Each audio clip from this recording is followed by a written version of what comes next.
Hey guys, Joel Frank here, market analyst for YouTrading, and in today's video we're going to be taking a quick look at a couple of trade ideas that I'm keeping an eye on. Let's jump right into it with euro dollar.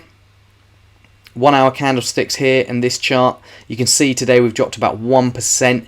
That is because there are continued concerns about energy rationing or gas rationing in the Eurozone, basically. Russia or Russia's state-owned Gazprom announced on Monday that they're going to be reducing gas flows through the Nord Stream 1 pipeline to just 20% of their usual levels. And if this continues, then everyone's talking about how basically they're going to have to ration gas throughout the Eurozone, which means a big hit to industrial activity, basically, because you have to prioritise heating homes. So, you know, things aren't looking good for the Eurozone economy. Data is already taking a significant turn for the worse. Like we had the German IFO data on Monday that was ugly.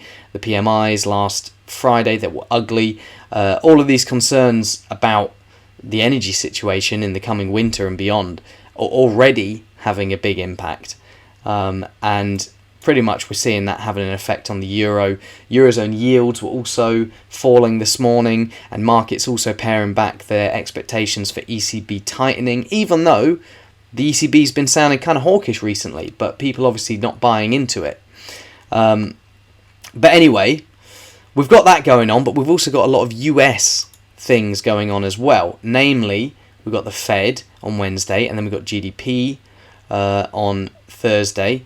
And then we got core PCE inflation on Friday. We've also got Eurozone inflation on Friday as well. But I have a feeling that the Fed could come across as a little bit more dovish than people are expecting this week. Because, number one, I think there are early signs that inflation is peaking in the US. I mean, that's a call that people have consistently gotten wrong in the last couple of quarters. But core price pressures, according to CPI, PCE, have been falling in the last couple of months, and inflation expectations have been falling too. Commodity prices have been falling, so the inflation outlook does look like it's becoming more benign. And I think, you know, there's a chance that in his post-Fed meeting press conference, Powell might acknowledge that, which might imply a more benign rate hike outlook. But anyway, the point is that I'm saying here, if the Fed is a little bit more dovish, we could see a bit of a bounce, okay? Perhaps we could test these recent highs, perhaps we could even go a little bit higher. But then when it comes down to it, my expectation is that rallies will be sold and we will continue heading to the south, back towards parity within this trend line, okay? So that is pretty much the trade idea that I'm monitoring. Sell rallies in euro dollar. And I'd be looking, you know, up at 102s and then in the 103.50 area. I like those areas. Next asset that I'm looking at this week is oil. See, I've already got a couple of arrows marked up. But it's kind of a similar story, really. Different fundamentals to talk about, but it's an asset class that's trending lower over the last couple of, it's just a couple of weeks, really, for oil.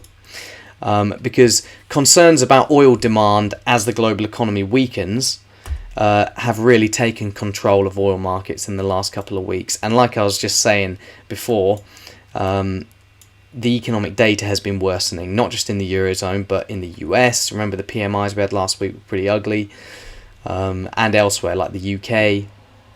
China is, you know, stop-start because of the lockdown situation. But the thing is, it looks like downside risks to growth are materialising and will probably continue to materialise in the coming quarters, which means that my expectation is that WTI will continue lower within this trend line. For now, though, we're getting a bit of a bounce. Eurozone geopolitical sort of energy tensions with Russia in focus, which is helping us, and we're testing the top of this trend line. And I like this area. Like if I was to be trading this, I'd be looking to potentially add to some shorts here. This 200-day moving average in the 94s is providing support for now, as are these previous lows here from March and April. But I think eventually they're going to go. And when they do go, you can see I've marked up, this will be the level that I'd be targeting here from November 2021 around $85 per barrel. Okay, pretty much all on the weakening demand outlook. But yeah, guys, those are the sort of 2 trade ideas that I'm keeping an eye on this week. Hope you enjoyed the video, and I will see you all in the next one.